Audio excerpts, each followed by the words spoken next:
in a global world, you need global politics, and politicians at that level in those institutions are important. To be an MEP in '79 was a unique experience. It was a big privilege, yes it was. I felt being the first elected one was really fascinating.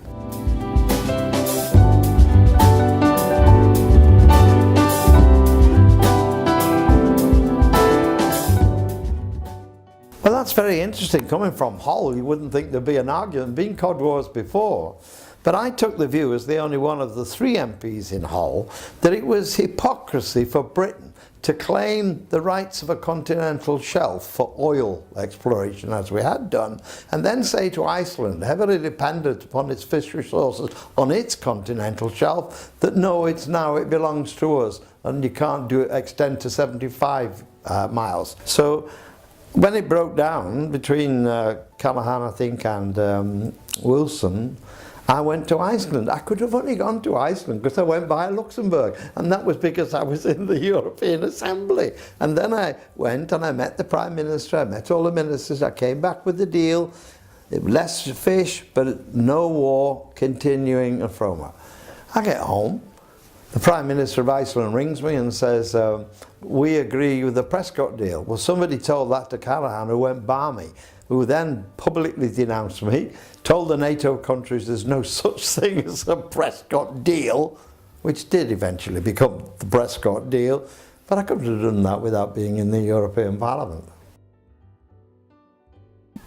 Well, I was pretty pleased to actually win Lincolnshire for the Labour Party, because it certainly wasn't a done deal by any means. I was also the only woman on a short list of 6, but and I got the nomination in the first place, and then worked extremely hard for over a number of months, every weekend going to some town around the constituency, working with local party members, and I think it was the first time they'd had a real campaign in Lincolnshire from the Labour Party, certainly at European level. I mean, obviously 1979 and into that Parliament, and we were all on our various committees. I was very privileged to serve with Jacques Delors on the Economic and Monetary Committee, which was really the industrial committee of that, and the commissioner at that time was Davignon.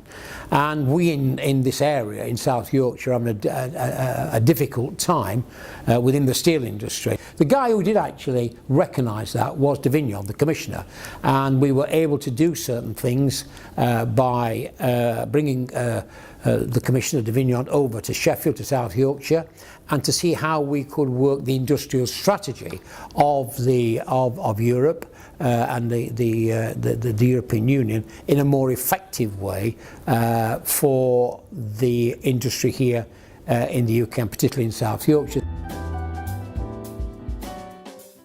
Well, I was very proud of the money I managed to get from the Commission in the early days, because we could go talk to the Commission and persuade them to give grants, which Mrs Thatcher then stopped when she found there was a lot of money going to places that she didn't know about.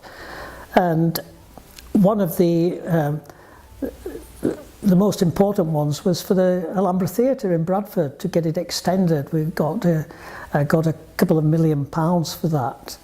And that was satisfying. So much so that Jacques Delors, who was then president of the commission, came over to open the Alhambra renovation, and I took him to see Bradford City as well, which he enjoyed. So that was a proud achievement. Yeah. I was a member of the Development Committee for my 15 years in the European Parliament, and I became president after 2.5 years. It was the first UK president of the Development Committee. I'm very pleased now that Linda McAvan is actually the president of the Development Committee. It was at the time of apartheid in South Africa, and we actually, the Development Committee, initiated a budget line to support victims of apartheid in South Africa that was distributed not through government but through education trusts, through the trade unions, through independent radio and newspapers, and a special trust based in Johannesburg. I'd come from a community that had shown great solidarity internationally. We know that it was the courage of the people in South Africa, but it was important that international solidarity supported their commitment. Well, the World Student Games, which is like the Olympics for the students of the world, we decided that we would be hosting them in Sheffield in 1991, which was quite a controversial decision, as you might imagine.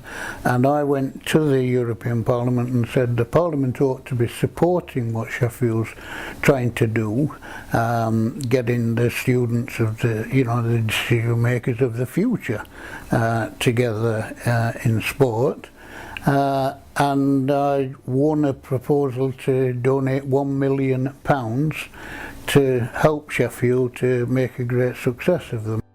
So I was very pleased to be offered the chance to write the opinion of the Agriculture Committee on the revision of food policy. And I was able to bring together a lot of the things I was interested in, like ensuring that there was no overuse of pesticides and herbicides and insecticides, to ensure that crops would be as healthy as possible for consumers. Also that animals should be looked after in good conditions and they should not be fed antibiotics as a matter of routine. And I was very pleased with all the things that I recommended were actually accepted by the committee.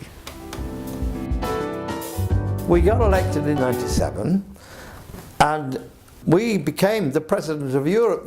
The country has presidencies over every 6 months. So Gore rang Tony Blair and said, look, I'm a bit worried about this agreement in Kyoto.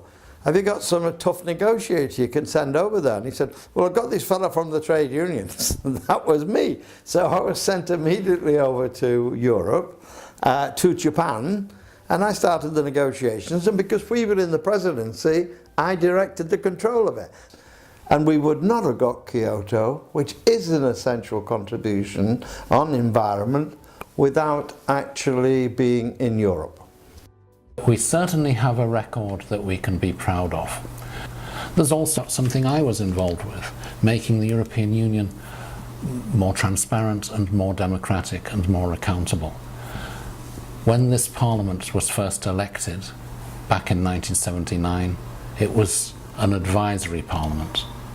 We have fought over the years to make sure that nowadays no European legislation can be adopted without the approval of your elected Parliament in Europe. That's something that will survive whether or not we go ahead with Brexit. It's yet another contribution that we British and British Labour MEPs in particular have made to the development of the European Union. Last but not least, I'm very proud of the work that we've done on fair trade. I set up the European Parliament's first fair trade group back in 2004. And since then, from a very low start, we've seen a huge step change in the support of the European Union for fair trade organisations, both in our own countries and in the global south. And I'm very, very proud that Yorkshire is Britain's first fair trade region. Yorkshire's leading the way on fair trade, and that's a real legacy, something I'm very proud of. When I reflect back on it, I was incredibly privileged to have been part of. There's no doubts about that. It was really been working in an international environment I found very stimulating and helping to promote not only European cooperation but international cooperation. So yes, if you did the job and it's well worth doing, you got on with it. That was for me. I enjoyed it. I've been lucky in my life to do things I enjoy, and I certainly enjoyed the European Parliament. I always said it was the finest job in the world, and I was very fortunate to have it for 10 years. And when we look at all the things, there's so many that we've done over the last 40 years, me and Richard and the colleagues who came before us. Of course, we see that there's an imprint of Labour values on many of the things that we've managed to do.